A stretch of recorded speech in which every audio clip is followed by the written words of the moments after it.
வணக்கம். அதாவது தென்காசி மாவட்டத்தின் பல்வேறு பகுதிகளில் இருந்து நாள்தோறும் ஏராளமான கனரக வாகனங்களில் கனிம வளங்களானது கேரளாவிற்கு கொண்டு செல்லப்பட்டு வரும் நிலையில் அளவுக்கு அதிகமாக பாரங்களை ஏற்றி செல்லும் இந்த கனரக வாகனங்களால் ஆங்காங்கே குடிநீர் குழாய்கள் உடைப்பு ஏற்பட்டு குடிநீரானது வீணாகும் சம்பவங்கள் தொடர்ந்து அரங்கேறி வருகிறது.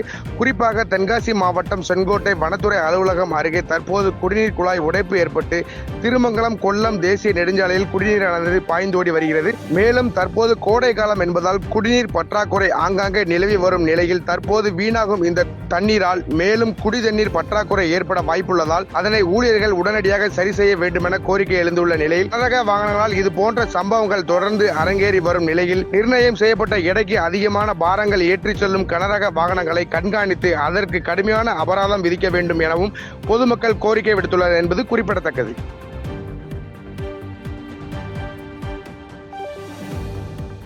பாதகம் செய்பவரை கண்டால் நாம் பயம் கொள்ளலாகாது பாப்பா. மோதி மிதித்து விடு பாப்பா, அவர் முகத்தில் உமிழ்ந்து விடு பாப்பா. அனைத்து முக்கிய செய்திகளையும் எம் நாடு தொலைக்காட்சியின் டிஜிட்டல் தளத்திலும் உடனுக்குடன் தெரிந்து கொள்ளுங்கள்.